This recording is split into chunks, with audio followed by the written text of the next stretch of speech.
let me ask you a question. What if the world you live in isn't an accident?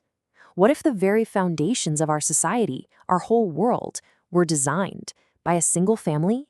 Think about it. What if every single institution you trust, your bank, your doctor, even those huge global health organizations, what if they were all meticulously architected?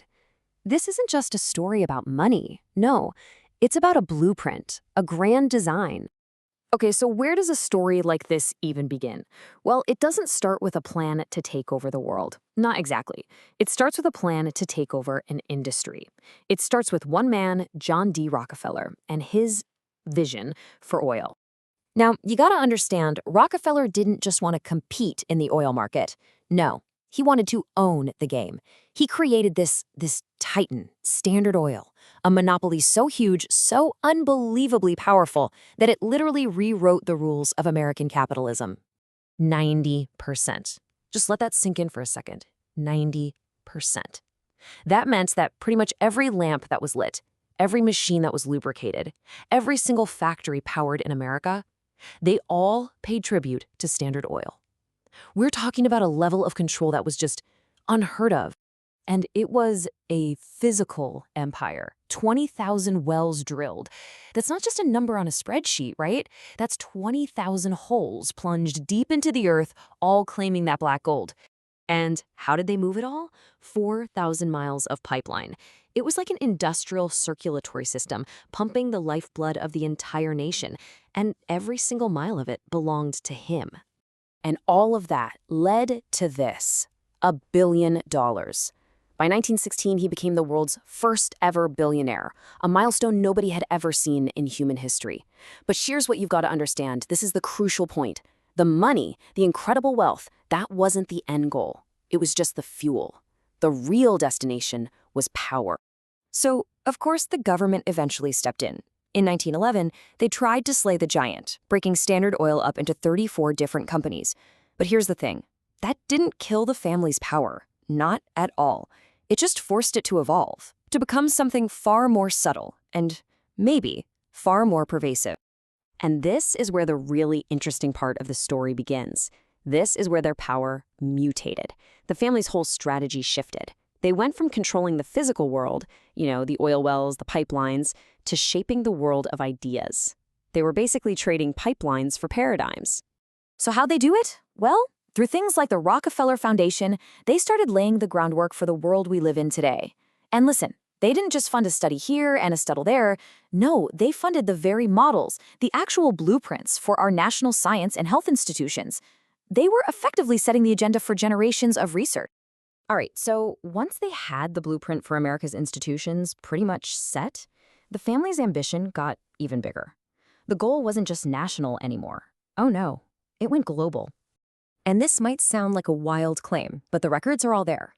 When the United Nations rose from the ashes of World War II, that land it sits on in New York City, the prime real estate? Yep, donated by the Rockefeller family.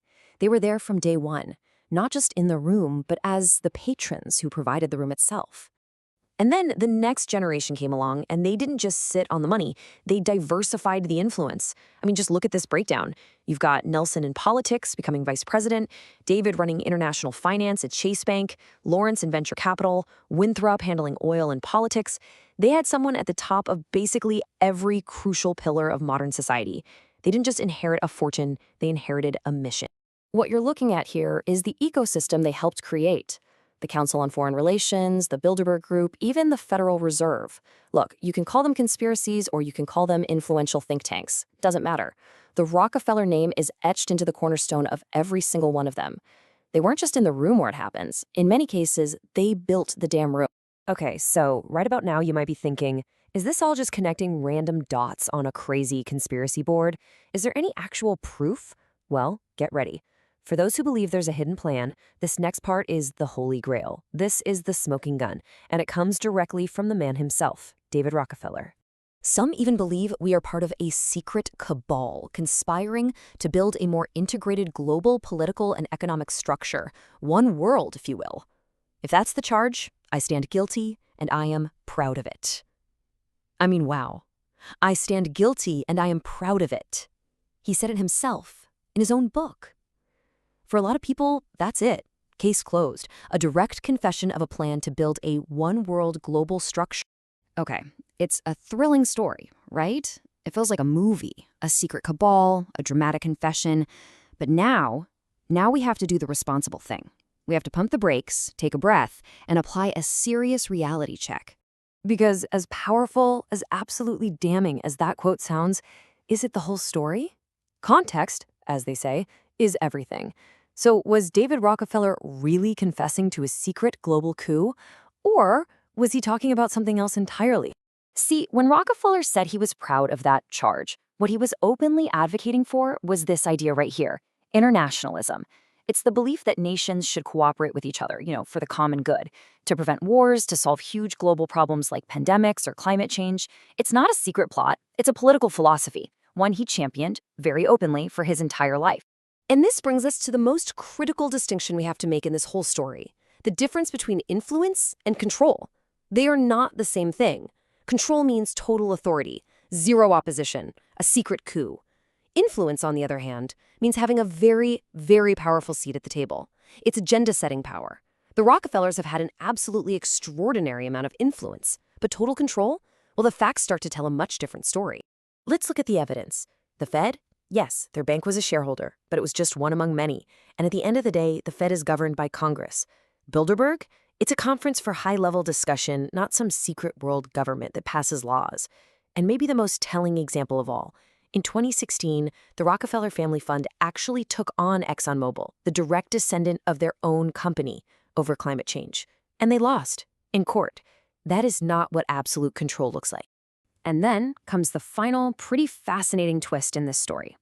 In 2020, the family did something that would have been unthinkable a century ago. They divested from fossil fuels. They sold their holdings in the very industry that built their entire empire. And now, they've pivoted that massive philanthropic engine towards things like climate finance and pandemic preparedness. So what's the takeaway here? Are they a secret cabal running the world? Or are they just the ultimate example of how incredible wealth can be used to shape history? The evidence really suggests they are a family that has consistently and very effectively used its vast resources to architect the world in its own image. But their era of dominance is fading. And that leaves us with the real question, the one that matters right now. Who's writing the blueprint today? Who are the architects of the next century?